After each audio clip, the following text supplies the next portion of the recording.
Bonjour à tous, on se retrouve pour la Daily Review du 26 mai 2023 et on va commencer avec la Crypto Bubble Map qui a repris des couleurs par rapport à hier comme on peut le voir. On a pas mal de cryptos qui sont dans le vert aujourd'hui, mais c'est bien normal après le petit dump qu'on s'est pris hier.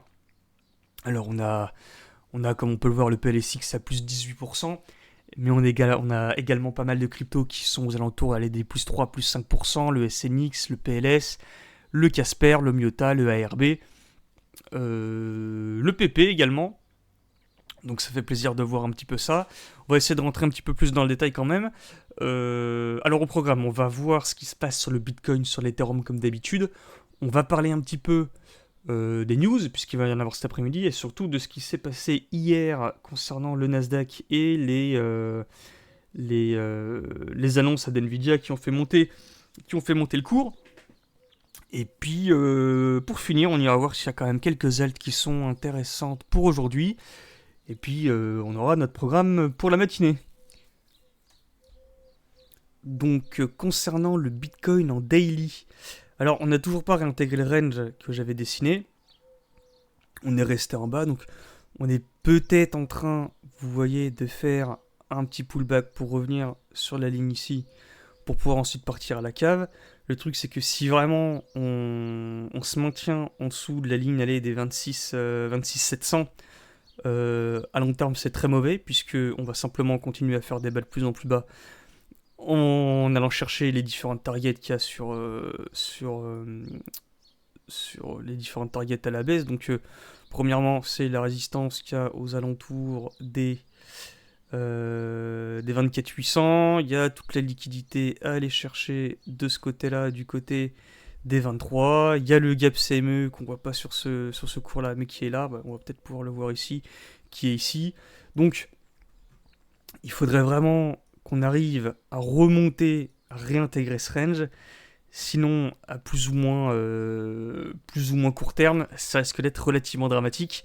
Bon, à la fois pour le Bitcoin et pour les altcoins, puisque vous savez bien que quand le Bitcoin perd quelques pourcentages, c'est généralement le double, voire le triple pour la majorité des altcoins. Donc à voir ce que ça nous donne. On va aller maintenant se positionner en une heure. Alors en une heure, donc on va nettoyer un petit peu tout ça. En une heure, qu'est-ce qu'on a? Alors on est allé récupérer toute l'imbalance qu'on avait. Donc ça c'était le premier niveau que j'avais précisé hier. On est allé récupérer toute cette imbalance avec cette bougie de liquidité. Et on est en train visiblement de récupérer un petit peu de momentum. Donc comme hier, hein, je vais redire plus ou moins la même chose. Le truc c'est que on pourrait très bien revenir chercher cette deuxième imbalance ici. Et en fait, il va falloir voir ce que ça nous fait dans cette zone-là. Parce que, en fait, quand on regarde et qu'on trace un petit peu notre poteau Fibo, ce qu'on voit quand même, c'est qu'on a une magnifique confluence en fait entre la zone de rechargement qui se trouve ici. Alors, la zone de rechargement dans les 0,618, 0,79 et l'imbalance qui a été faite sur ce mouvement baissier. Donc, on pourrait très bien revenir dans cette zone-là. Et ce qui va être clé pour la suite, c'est de savoir ce qui va se passer dans cette zone-là.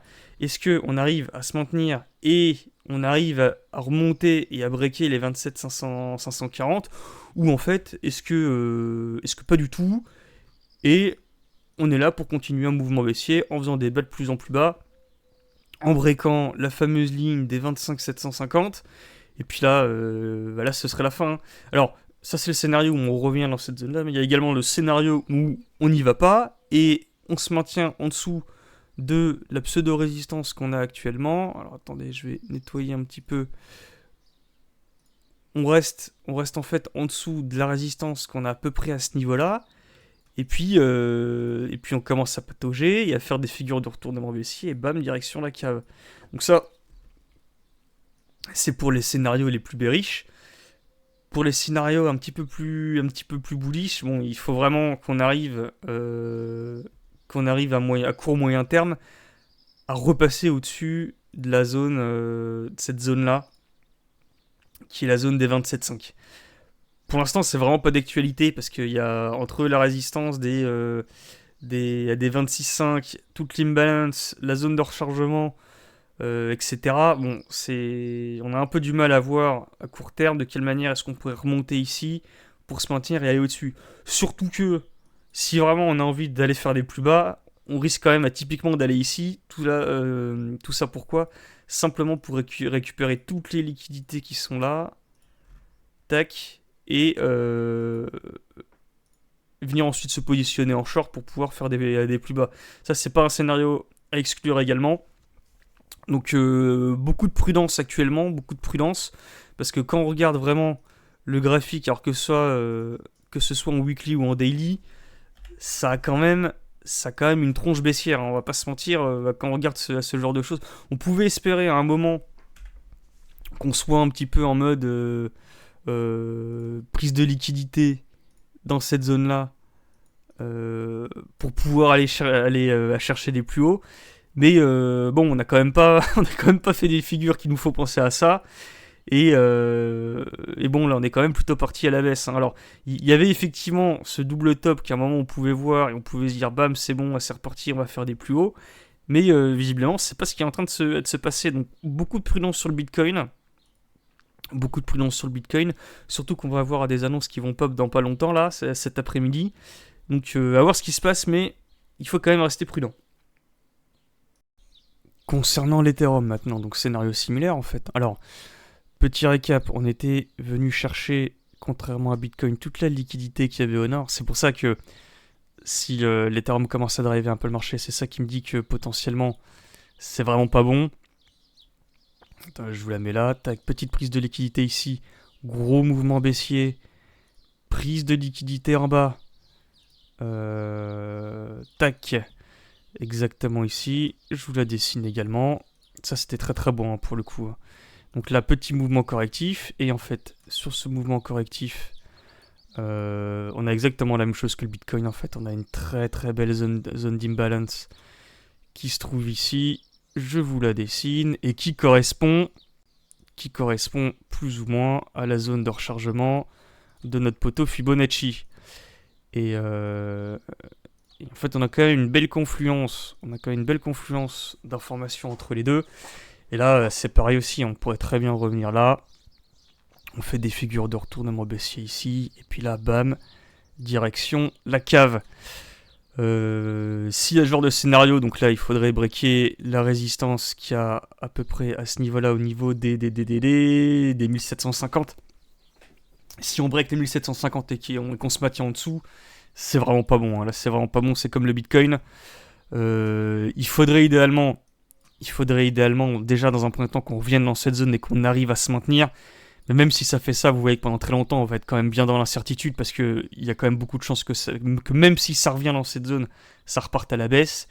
Ce qu'il faudrait vraiment, ce serait qu'on arrive à remonter au-dessus des 1850, hein, concrètement. Des 1850. Qu'on se maintienne, et là, potentiellement, on pourrait espérer, avec une confluence de bonnes informations fondamentales, que on pourrait repartir. Ce serait l'un des seuls scénarios où on pourrait être un petit peu bullish. Donc voilà pour l'Ethereum. Beaucoup de ressemblances avec le Bitcoin, hein, quand même. Restez également prudent. Faites attention à cette zone de rechargement si on y reste. Oui, alors, il y a à peu près de la même manière que sur le Bitcoin aussi. J'avais pas dit, il se peut très bien qu'on fasse pas ça du tout. Et que là, en fait, vous voyez qu'on est quand même sur une zone de résistance également, hein. Et ce qui peut se passer, c'est que oui, en fait, on peut très bien ne pas aller rechercher l'imbalance qui est ici. Et tac, direction la cave directement. Voilà, donc ça c'est assez possible également. Donc c'est pour ça, faites très attention à ces deux zones-là. La zone de résistance dans laquelle on est actuellement et la zone d'imbalance qui est au-dessus sur l'Ethereum. Alors maintenant, concernant les news et les informations macro. Donc n'oubliez pas que cet après-midi à 14h30, hein, il y a le Core PCE Price Index, qui fait partie des informations que les présidents de la Fed vont bien observer pour prendre des décisions pour la suite. Donc ça va être un chiffre très important. Ce qui nous intéresse surtout, c'est ce qui s'est passé sur le Nasdaq hier. Parce que moi je pensais tout bêtement, en voyant ça, que le Nasdaq, réintégration, pullback, boom, cave. Et ben pas du tout, parce que c'était sans compter le fait que Nvidia hier nous a parlé d'intelligence artificielle, et comme Nvidia nous a parlé d'intelligence artificielle, alors je crois que le cours a pris plus 25%, un truc comme ça, hein, mais ce qui fait que comme ça porte le Nasdaq, et ben le Nasdaq il nous a fait un très très joli gap, et donc on vient de repasser au-dessus du moment où on avait breaké la résistance historique, hein, et en fait on en revient un petit peu au même, hein, parce que vous vous souvenez que le fil rouge de cette semaine, c'est un peu la discordance qu'il y a entre les informations du Nasdaq et les informations du dollar. Et donc on semblait avoir une résolution de cette chose-là, mais en fait, pas du tout. Pas du tout. Donc voilà, c'est ça commence à devenir relativement intéressant ce qui se passe avec cette histoire d'IA, parce que en fait pour Nvidia hier on n'a quand même pas eu de nouvelles informations de carte graphique, il n'y a pas eu de changement majeur. Et visiblement, dès qu'on parle d'IA, ça commence à nous faire oublier tous les problèmes qu'on a. Donc le plafond de la dette américaine, l'inflation, la guerre en Ukraine. Et bon, ça commence quand même à ressembler peut-être au début d'une bulle spéculative, hein. Tout ça, à voir ce que ça nous donne. Quand on regarde le dollar est ben, toujours sur sa trendline ascendante, hein. Alors malgré le petit retracement qu'on a actuellement, en fait, il n'y a rien qui nous dit qu'on va pas revenir sur le support de la trendline pour continuer la tendance ascendante. Surtout que quand on regarde en daily, bon, ça c'est quand même du chartisme de base, hein. Quand vous voyez des figures comme ça, voilà, la target minimum, hein, elle n'est pas atteinte, hein. C'est quand même, allez, c'est quand même minimum les 105,8, hein. Donc on est de retour dans une incertitude au niveau des indices boursiers, ce qui est quand même pas bon pour le marché crypto, parce que quand on n'a pas une ligne directrice sur les gros indices comme ça reste quand même difficile d'avoir un schéma global sur lequel on peut se baser pour les cryptos.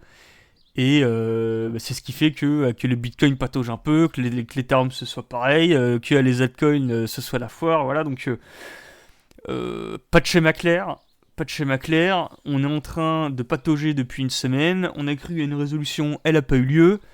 Et merci l'intelligence artificielle. Voilà.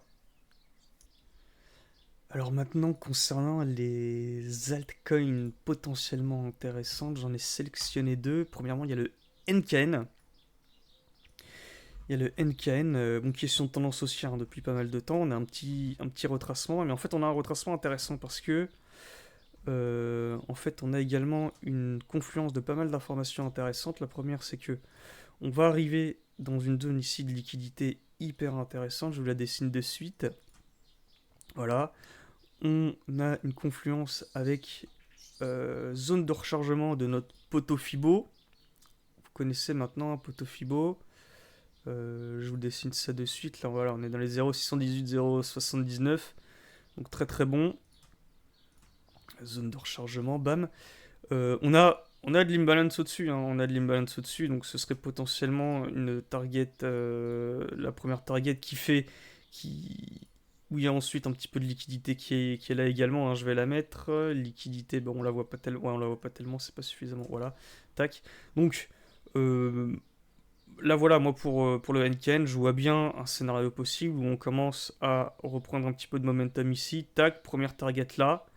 On pourrait, on pourrait avoir un petit cran d'arrêt et ensuite reprendre pour avoir une target supplémentaire et casser le plus haut qu'on a ici, hein. Ça me paraît pas exclu d'avoir ça. Ça nous ferait un beau long à prendre, hein, avec des targets intéressantes, hein. On aurait déjà dans un premier temps la première plus à peu près 8 et la deuxième du 19-20. Donc le NKN qui peut nous faire des choses. Le deuxième, c'est le masque. Alors le masque, pourquoi? Parce que lui en fait, c'est encore plus propre. C'est encore plus propre. Alors on a eu un magnifique, est-ce que je la trouve? Ouais, magnifique break de structure ici. Break de structure, ça c'est très haussier en général. D'autant plus que il se passe exactement ce qu'on aime voir dans ce genre de situation, c'est break de structure, et en fait retour dans des zones de rechargement. Donc là, alors je pourrais, voilà, on est revenu dans des zones de liquidité intéressantes, bam, zone de rechargement également. Euh, tac, je vais vous la mettre quand même.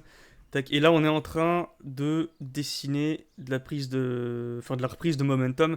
Donc, ça m'étonnerait pas qu'on aille continuer à prendre reprendre un mouvement aussi, en fait, hein, tout simplement, avec pour première target, évidemment, évidemment, le break du plus haut qu'on est ici, hein, des 4,5. Ce qui nous ferait déjà aller un petit 17% à prendre. En plus de ça, ça m'étonnerait pas que dans cette dynamique, on aille reprendre ici. Ça, c'est les targets plus ou moins court terme, hein. Ensuite, on pourra les viser plus haut, parce que vous voyez qu'on a pas mal de liquidités qui sont ici. Donc, on va pas faire des plans sur la comète, hein, mais bon, tout ça, c'est des targets qui sont potentiellement intéressantes sur le masque. Simplement en regardant les premières. Donc, la première, on est sur du 17. La deuxième, du 24. Moi, c'est celle qui me semble intéressante dans un premier lieu. La troisième ici. Donc, comme j'ai dit, 17, 24, 30. Et ça, c'est relativement à court terme, hein, parce que si on commence à prendre un petit peu de hauteur, voilà, genre juste par exemple en 4 heures, si vraiment c'est ça qui se passe, revenir ici, c'est pas exclu, hein, donc ça ferait du 40% dans un premier temps, et la grosse target, ce serait donc soit celle-là, ou soit ensuite le plus haut ici. Tac, tac. Et là, là, ça nous ferait des beaux mouvements. Là, ça nous ferait vraiment des beaux mouvements. Et bon, dans le meilleur des cas, ça ferait du 90. Donc bon, à voir, parce que ça, ce serait un mouvement un petit peu plus long terme, hein, quand même. Donc, mais dans un premier temps, moi, ça me paraît vraiment pas exclu d'aller vraiment chercher à tout ce qu'il y a là. Chercher à tout ce qu'il y a là. Eh bien, écoutez, merci d'avoir regardé la vidéo en entier. N'hésitez pas à vous abonner pour avoir les nouvelles. Et puis, je vous souhaite une excellente journée.